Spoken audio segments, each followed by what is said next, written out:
justice reform has been a political hot potato over the last several years, but has lately picked up more bipartisan support. So let's talk about what's next in criminal justice reform. It's my pleasure to welcome Van Jones. He's the CEO of the Reform Alliance, a bipartisan criminal justice reform organization he co-founded with rappers Meek Mill and Jay-Z, New England Patriots owner Bob Kraft, and Philadelphia 76ers partner Michael Rubin. Van, thank you so much for joining us. I think many people noted how differently police treated rioters and Black Lives Matter protesters. And I'm wondering how much you think the events that we saw on the Capitol really underscore in your mind the need for criminal justice reform going forward. Well, I mean, it put it right there for everybody to see. I cannot imagine if a bunch of African Americans that descended on the Capitol, busted into the place in the middle of a joint session of Congress, tore up everything they could find, threatened to hang the vice president, threatened to assassinate the Speaker of the House, and then just walked out. Just walked down the stairs and went and got a sandwich someplace. Like, it's just inconceivable that would have been allowed. And I think that discrepancy that everybody just saw, that occurs throughout the criminal justice system. I went to Yale for law school. I never saw so many people doing drugs and acting like crazy people as I saw at Yale. The amount of drugs being done on an Ivy League campus compared to what happens, say, in a housing project, you can't even compare. And yet so many people in the housing project make a small mistake and go to prison. Somebody on an Ivy League campus can do a lot of dumb stuff and actually get to go to rehab and have a better life. And so everybody saw it. Nobody can say they didn't see it. And everybody knows that, there is a difference now in how police respond even to the most egregious law breaking when it comes to one community. So speaking about the moment that we're in right now, we're still in the midst of a pandemic. And a lot of folks have said, this pandemic really just revealed inequities that we already knew existed. But we've also seen how it's forced a lot of politicians, government officials to really make reforms to adapt to during this pandemic. I'm wondering how you're viewing this moment right now in the middle of a pandemic, in the aftermath of deaths like Breonna Taylor, like George Floyd. Now that we have this new administration that's incoming, a Democratic trifecta, is the time ripe in your mind, so to speak, for criminal justice reform really to happen right now? Well, I think so, but for complicated reasons. First of all, the criminal justice system is a big waste of money. It's a big waste of money. And as a result, there are conservatives, Republicans, who agree that some changes are needed. So this can be a bipartisan issue. We have, as you said, the Democrats have, both sides of Congress plus the White House. But Donald Trump signed a criminal justice reform bill. Obama signed a criminal justice reform bill. This has become a bipartisan issue. My organization, the Reform Alliance, plus the Dream Corps, which I was at before, combined have done about 18 bipartisan criminal justice bills over the past 3 or 4 years.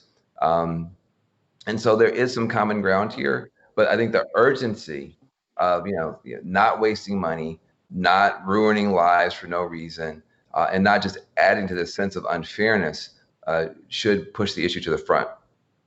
So talking about some of those bills that Reform Alliance has been a part of, your organization has had some wins recently in the state of Michigan.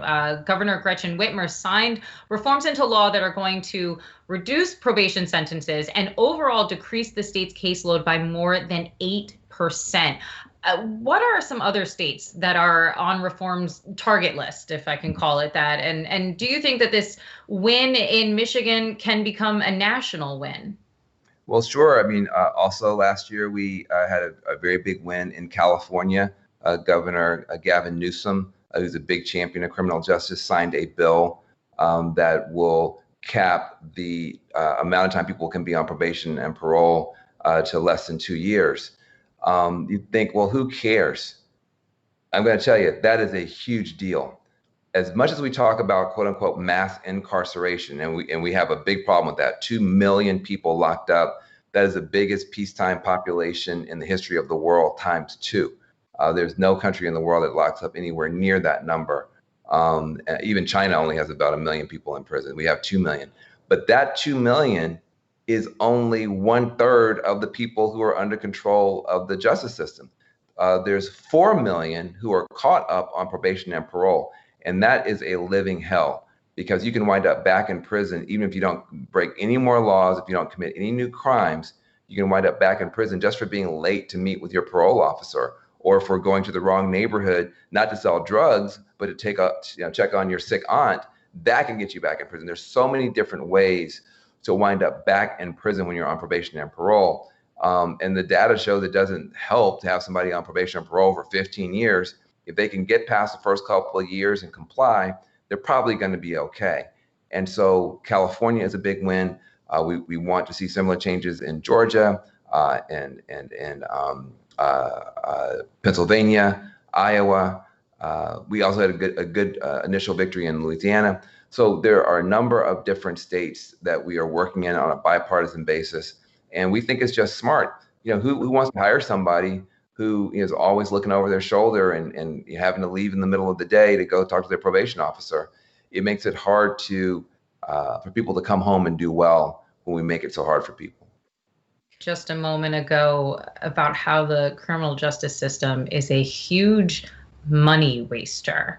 And I think that's something that we talk about a lot, and we hear Republicans talking about a lot. Deficits. They're very, very concerned about the U.S. deficit. And I'm wondering if you can kind of just connect the dots for some folks about how criminal justice reform isn't just a social justice issue, but it is also a smart financial decision to make for the American economy and for local economies and budgets.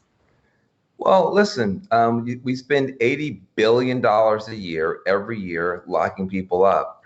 And 80%, 90% of the people that we lock up, when they come home, and most of them come home, don't do very well. And if you had a system if you had anything that you were investing in that was spending $80 billion a year and had a 20% success rate, you probably want to rethink it. And, we all want peaceful streets. We all want safe communities. We all want people who do dumb stuff or bad stuff to have to take some accountability and have a consequence, so they don't do it anymore, so other people don't want to follow them down the same bad path. We all agree on that. There's nobody who agrees on that more, frankly, than people who live in communities where you have a problem with crime. The problem is, if you had, I don't know, one kid and $120,000, that's how much it costs to lock up a kid in California, for instance. If you took one kid who's in trouble and you had $120,000 to try to turn that kid's life around, would you spend that $120,000 putting them in a cage and brutalizing them and having them hang around other kids who are also being brutalized? Would you be shocked that $120,000 turned out to be a bad investment? No. So why not have some competition? Why not have a community safety super fund and let some community groups compete for those dollars? Let a Black grandmama compete for those dollars. Give one kid to a Black grandmama and give that Black grandmama $120,000. That kid's gonna go to Harvard.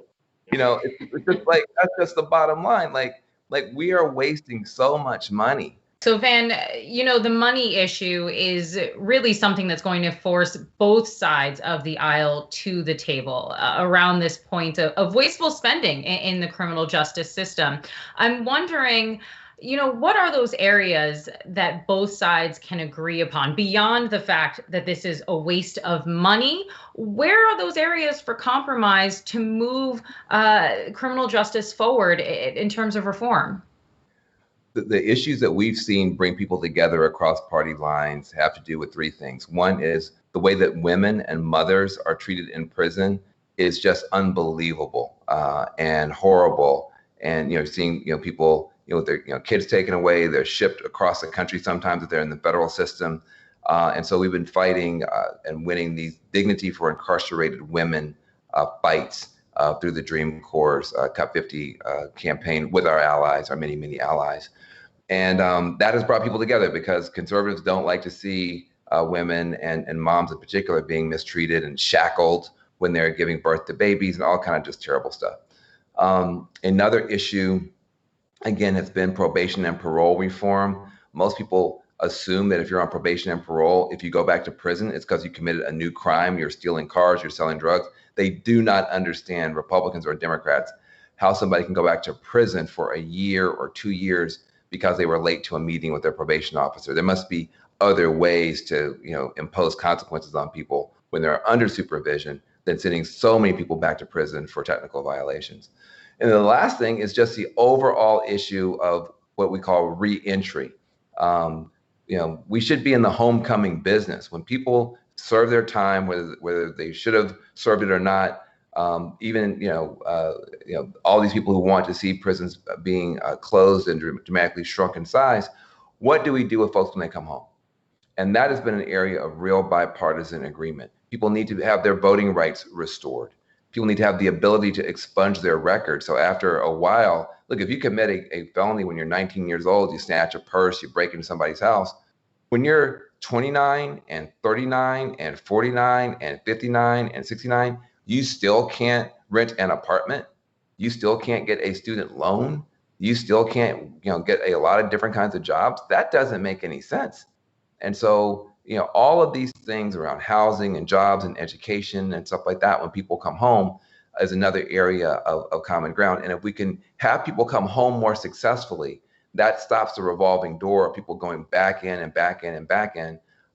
Any system that had this kind of failure rate, 80%, failure rate, would have been rethought a long time ago. I think when a lot of Americans think about politicians coming together across the aisle to get something done, speed is not exactly an adjective that you would ascribe to that process. Yeah. And to that end, what's some of the low-hanging fruit that can be done pretty quickly and pretty easily when it comes to reform? Well, I think there's some things so on the policing side. I think the idea of having co-responders going along, riding along with police who are trained in mental health, who are trained in coaching, who are trained in de-escalation. So we aren't just sending police into communities where they may not know anybody and they may tend to overreact. You have people who are trained to go into situations with no weapons and to calm things down. So I think the idea of co-responders, which frankly the Trump administration had signed on to, is something on the police reform side. On the criminal justice side, as I said, I think the low-hanging fruit has to do with the reentry process. I think on the front end, which is where I think a lot of work has to happen, people are very concerned of why are these sentences so long in the first place? Why are people being, disproportionately policed and jailed in the first place? That is not low-hanging fruit, but that's the center of the battle. The low-hanging fruit, and a good place to start, is no matter what they did when they got arrested, at some point they're coming home. And they should come home job ready, transformed, and set up to succeed. We've got to stop paying to set up these trap doors into failure, which are these impossible probation conditions, impossible parole conditions, with no opportunity for jobs or any redemption. Those are trap doors into failures. We need to be building springboards to success by getting people the help that they need to get on with their lives. And so I think the low-hanging fruit is everything that happens to people when they leave prison, when they've quote unquote served their time, they paid their debts, and they need a new shot. That's where I think we can do a lot better without a lot of partisan conflict.